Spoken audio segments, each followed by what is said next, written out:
Now looking long on the break, and that's over hit. Intended for a push. We're not going to hear whistles here, into trouble, but you love Morocco, Haiti, Atlanta Stadium, June 24th, 2026. And nobody, absolutely nobody, saw what was coming next. Let me set the scene for you. Morocco walks into this game as African champions, unbeaten in 31 straight matches, carrying 4 points from their first 2 group stage games. Haiti? Eliminated. 0 points, 0 goals, playing for absolutely nothing but pride. On paper, this looked like a training session. On the pitch, it was absolute chaos. The match hadn't even hit the 10-minute mark when Haiti did something that sent shockwaves through Atlanta Stadium. Jean-Kevin Duverne drove down the byline, whipped in a cross, and Lenny Joseph flicked it toward goal. And here's the moment nobody will forget. Yassine Bounou, Morocco's world-class goalkeeper, the man who saved 2 penalties in the 2022 World Cup against Spain, deflected it into his own net. 1-0 Haiti. The crowd went silent. Morocco's 31-match unbeaten run suddenly in danger against a team with nothing left to lose. But let's be honest about what that goal actually meant. Haiti hadn't scored at this World Cup. They hadn't scored in their previous 2 matches, against Scotland and against Brazil. This was their first goal. And it wasn't just a goal. It was their first World Cup goal in 52 years. 52 years. The last time Haiti scored at a World Cup was 1974. That's not a stat, that's a piece of history. And they did it against the African champions in the 10th minute at the biggest tournament on earth. Morocco responded. Of course they did, but they took 29 more minutes to find an equalizer, and even then it came through chaos rather than quality. Bilal El Khanous drove forward and fired a shot.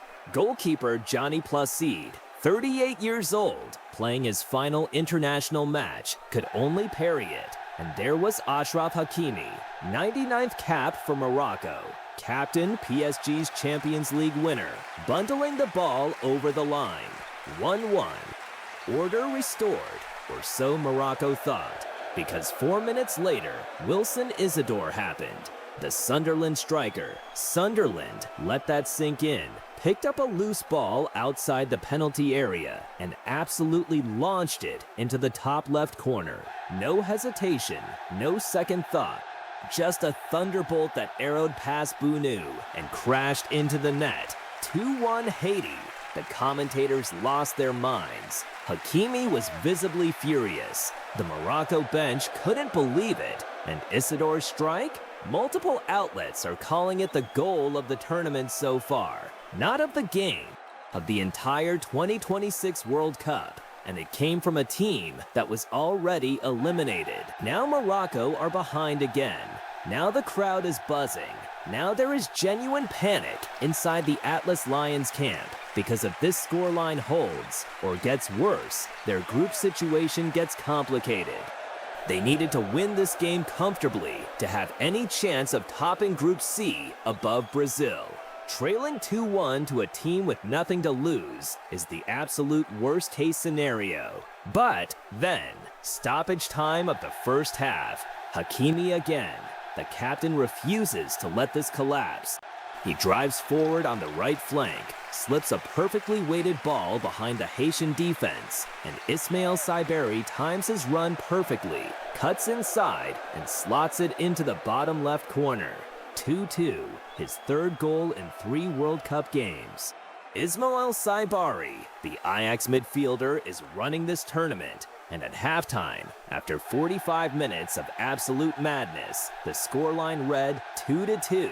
Halftime stats tell the full story of how broken the first half was for Morocco. Haiti, with an expected goals figure of .66 for the entire match, had scored twice.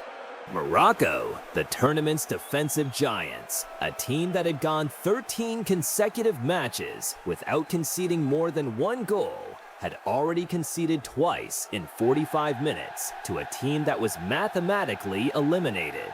The second half opened with Morocco absolutely suffocating Haiti. They pressed high, they controlled possession, they hammered the Haitian backline with wave after wave of attacks. Brahim Díaz had a golden chance inside the box. The Real Madrid winger found himself in a dream position and put it harmlessly over the crossbar. It was a massive let-off. The kind of miss that can haunt teams. The kind of miss that in a tighter match changes everything. But the breakthrough finally came in the 78th minute. Substitute Soufiane Rahimi, who came off the bench specifically to change this game, controlled a ball from a corner kick twisted inside the box and fired it past Placide. Did it take a deflection? Yes. Did it matter? Absolutely not. 3-2 Morocco. After 68 chaotic minutes, they finally had the lead for the first time all night, and Rahimi, 30 years old, playing his second World Cup, was reportedly near tears when that ball hit the net. That's what this game does to people. And then, in the dying minutes, Rahimi sealed his legacy for the night. He ran down the left flank, kept the ball in play brilliantly, beat his marker, and instead of shooting, he unselfishly cut the ball back to Gessime Yassine, who had the simplest finish of the game to make it 4-2. The game was over. Morocco had survived. Final score, Morocco 4, Haiti 2. And let's look at what this result actually means on both sides. For Haiti, this was historic, even in defeat. Their first World Cup goals in 52 years. An own goal, yes, but also Wilson Isidor's absolutely stunning long-range strike, potentially the best goal of the entire 2026 World Cup so far. A team with nothing to play for, twice taking the lead against the African champions. And 38-year-old Johnny Placide playing his last international match ever, walking off that pitch having played 90 minutes against one of the world's most dangerous attacks and only conceding 4. Haiti came to Atlanta with no points and no goals. They left with 2 goals, their heads high, and a performance that nobody in that stadium will forget. For Morocco, the result is complicated. They qualify for the round of 32. Yes, they advance to the knockout stages of the 2026 World Cup. Yes, but they missed out on topping Group C to Brazil on goal difference, which means they head to Monterrey and likely face the Netherlands or Japan on Monday. Not the easiest path forward. And the defensive cracks shown tonight, conceding twice in the first half to a team with no goals in 2 games. Those will need to be addressed before the knockout rounds begin.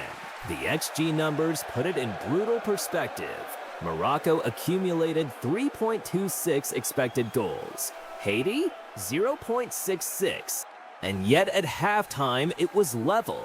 That is the absurdity of football at its finest. Captain Hakimi continues to captain this team despite facing a trial on rape charges in France, a situation that hangs over this entire Morocco World Cup campaign like a shadow.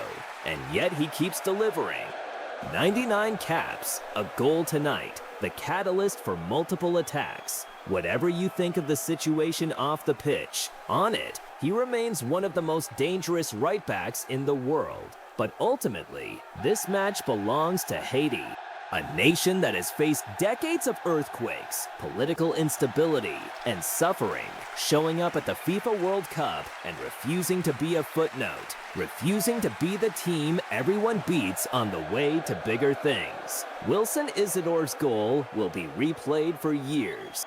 That 10th minute own goal will be remembered. And the fact that they twice led Morocco, the African champions, the 2022 semi-finalists, means Haiti leaves this World Cup with something no scoreline can take away.